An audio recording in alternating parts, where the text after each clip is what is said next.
Hello, this is High Templar with my Total War Warhammer news, and we are getting Update 5 patch notes, which we are getting with the Realm of the Woodlands DLC on December 8th.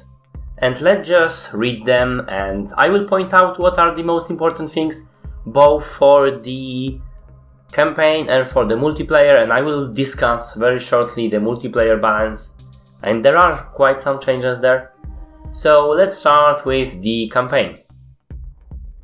Firstly, there are some of the simple fixes, like the lords in the battle will be less likely to just stand there in the capture point, which is, always something nice. It will be slightly harder. Also, summon units cannot be raised on walls any longer, which is, I don't know why, but fine, okay. I'm fine with that. It was nice tactics in my opinion, but you can no longer assassinate clan Ungrund heroes, which is not such a big change because they were pretty hard to assassinate already, and this is a huge changer actually. Rank 9, basically regiments of the renowned range weapons, those guys will have reload time and accuracy of rank 9 units. Apparently they weren't before.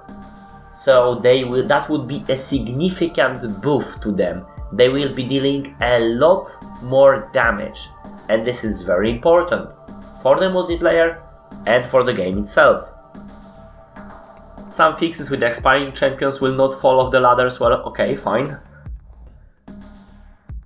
Balancing changes. Now it's where the fun starts. Well, fix infantry performing splash attack when charging. I will have to test that and see how it works. Now we will have rebalance to the chariots. They will impact harder, stay longer, and pull out better, which is amazing. I mean, I love chariots. I do use them a lot. I don't think they are underpowered, but most people do think they are underpowered. Yes, they do require a lot of management, but you can get a lot of damage from them. If they will be even better, fine. Now, most flying units have increased projectile hitbox size. That is welcomed addition, because right now they were pretty hard to hit. And the problem was that the flying units were very powerful in this game. So, it's pretty much nerfing Bretonnia, but this is not as important. We have some pulling out of the melee will be more reliable. This is very, very powerful. I mean, many people has complained that they didn't know what's happening. They told the unit to pull out, the unit was pulling back, they didn't know. I knew the mechanic, but still, checking every 3 seconds if your unit is really pulling out is pretty obnoxious. So this is great.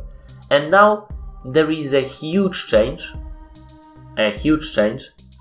Potion of Toughness, max health replenishment reduced to 50%. And you might think that is very, very powerful, and it is.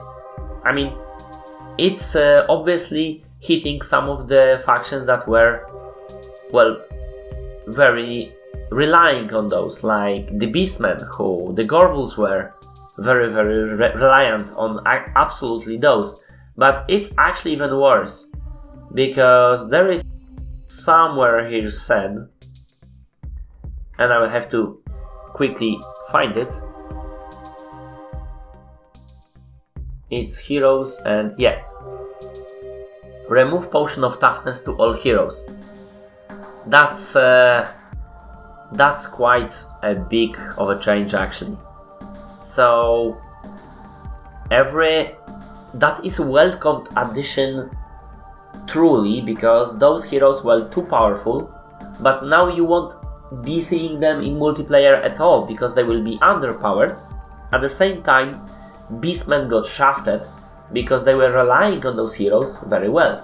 On the other hand, there were factions who weren't using heroes because they were a Potion of Toughness, like Chaos, and that's very good because we will again see those heroes, maybe from Chaos, or maybe the battles will be more balanced.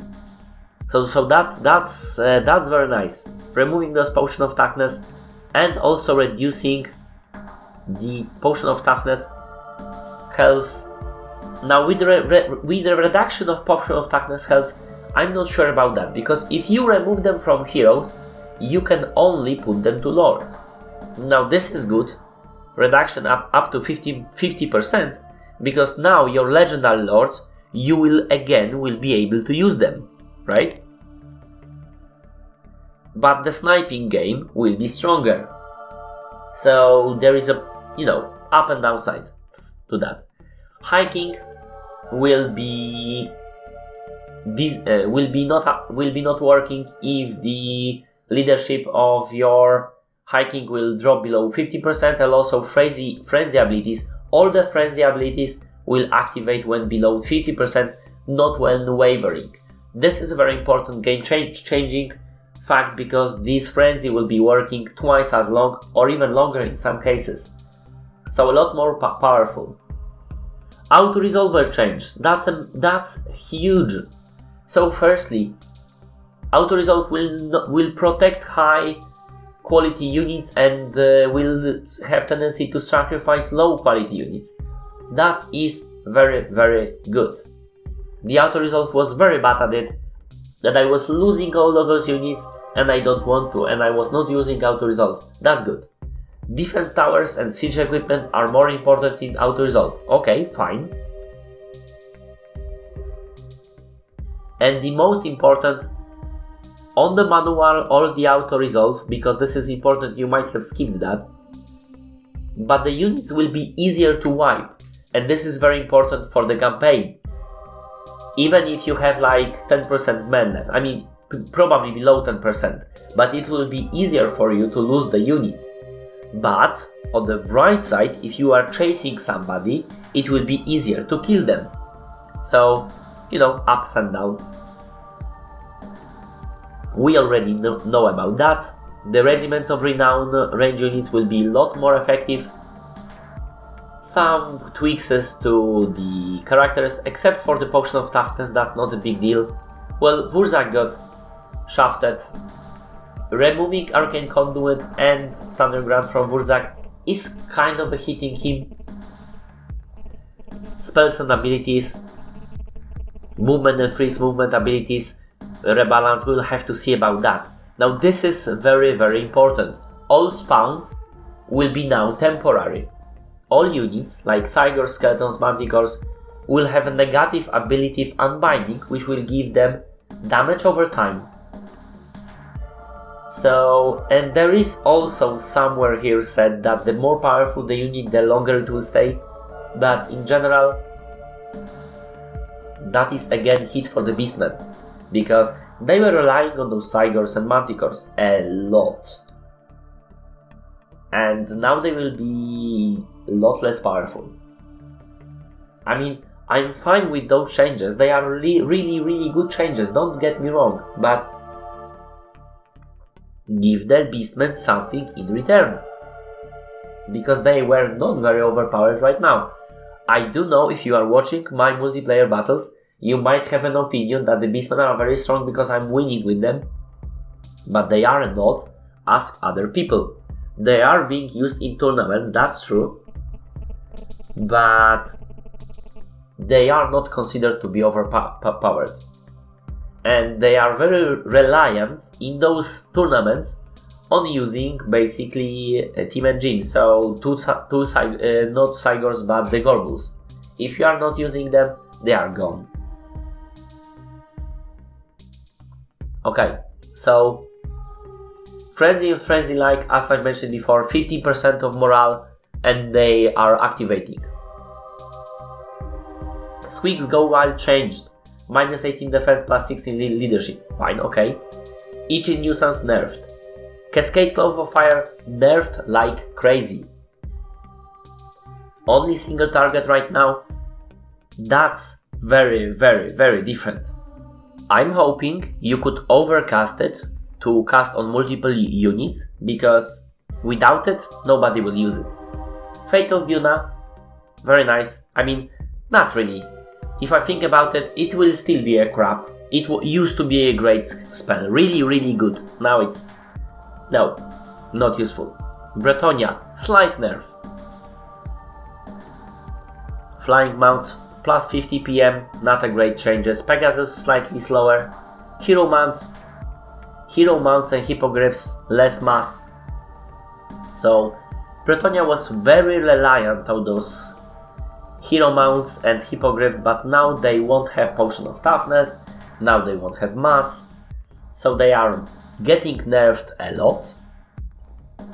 And then we have spearmen at arms, which were rebalanced slightly. They have more bonus versus large, but less melee attack, which makes them, well, similarly effective against large, but less effective against normal infantry, which makes Bretonia weaker because they only have spears. So this is a this is a big thing for the multiplayer. Bretonia got nerfed. Not like crazy. Now, Ungor Spearmen, nerfed. Now, okay, they are fixing some attack speed animations and so on. We will see. We'll have to test it. We will see. Sentinels throwing access, fire while moving animations. The problem was that they weren't actually fire while moving before. So if they are firing while moving now, it's good. It's good because tests show that they weren't. It would be good if they would now. They would be actually useful. Minotaurs, minus 100% MP cost, multiplayer points. That's good. That's really good. We will have something instead of Gorbals. Not as good, but still, it's fine. Razor Gore Chariots got buff generally, but minus 6 charge bonus, I don't like it. But additional defense and charge and bonus versus infantry is something very, very useful. And I'm going to use those chariots. Razor Gore Hearts got rebalanced for the less cost.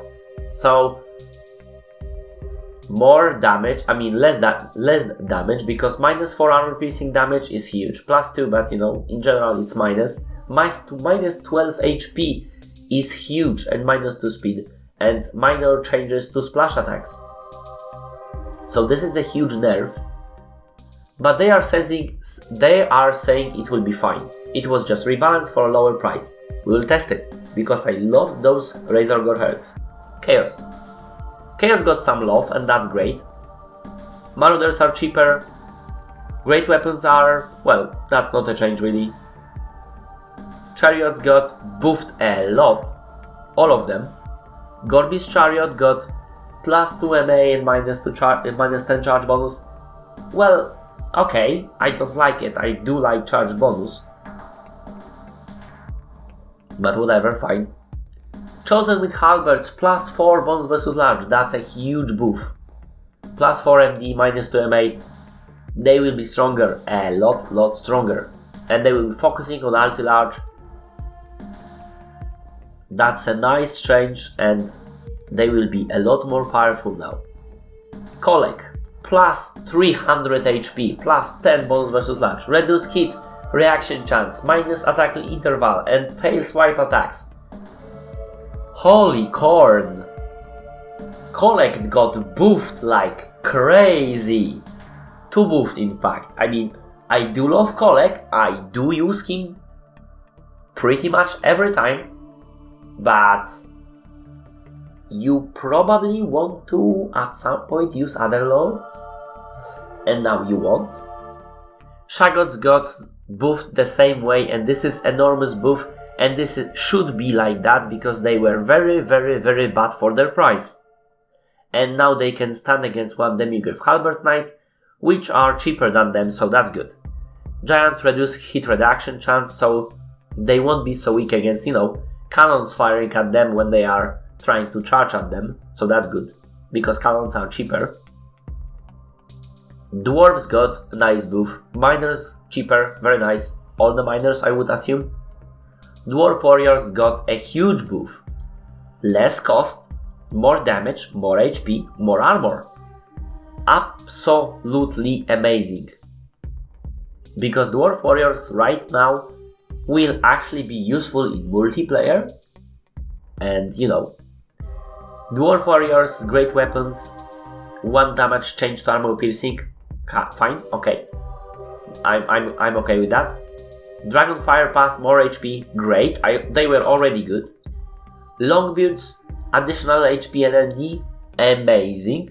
Longbeards with great weapon, they have less charge bonus, but they have now charge defense versus large. Alright, I mean, yes. You weren't using those guys before, you kept them in the back, and you charged them when the enemy charged at you, because you could not stand in them, just like, you know. Now you can do that, and that's great. The Grumpy Guard, on the other hand, didn't get a charge bonus because they didn't get charge defense versus large. And I like that. There is some variance. I do love that.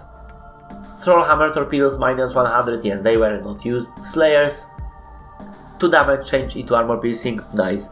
Iron Breakers 100 MP, yes. Norgin Links minus 50, yes. Huge buff here, especially here. I mean, they were really good before, really. Thunderers plus 10 damage, plus 1 damage, yes. And this additional Dwarf Cannon and Organ, the range, it's very, very powerful. And now we have Gyrocopters with steam guns.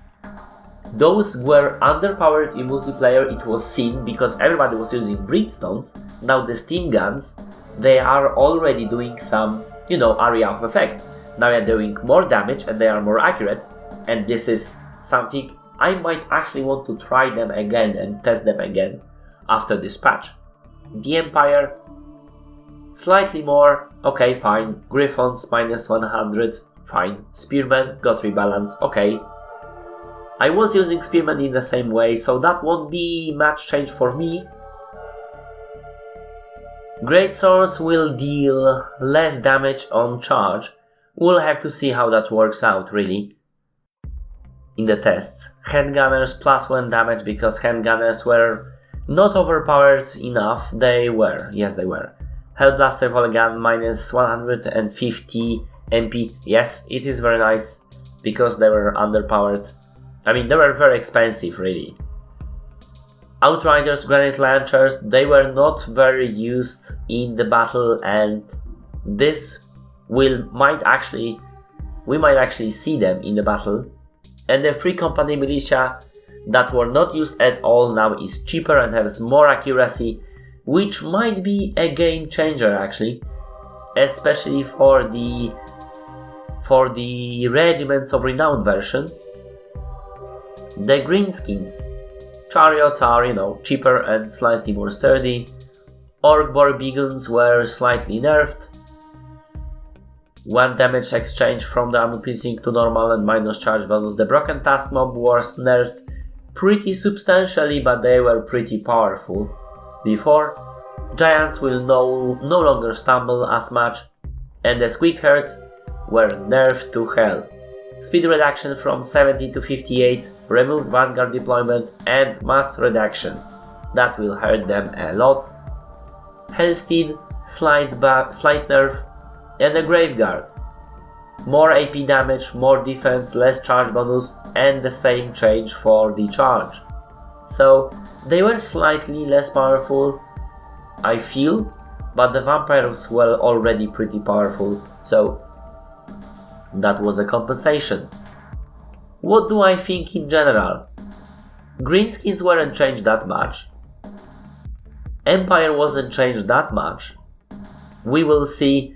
The nerf on the Greatsword might actually affect them a lot, but then the handgunners, we will see them even more, and we've seen them a lot.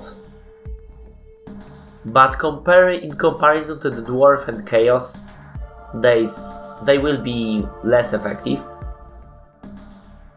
So the vampires will stay, so the two least powerful actions like Chaos and Dwarves were buffed, and this is great. Empire will not change pretty much.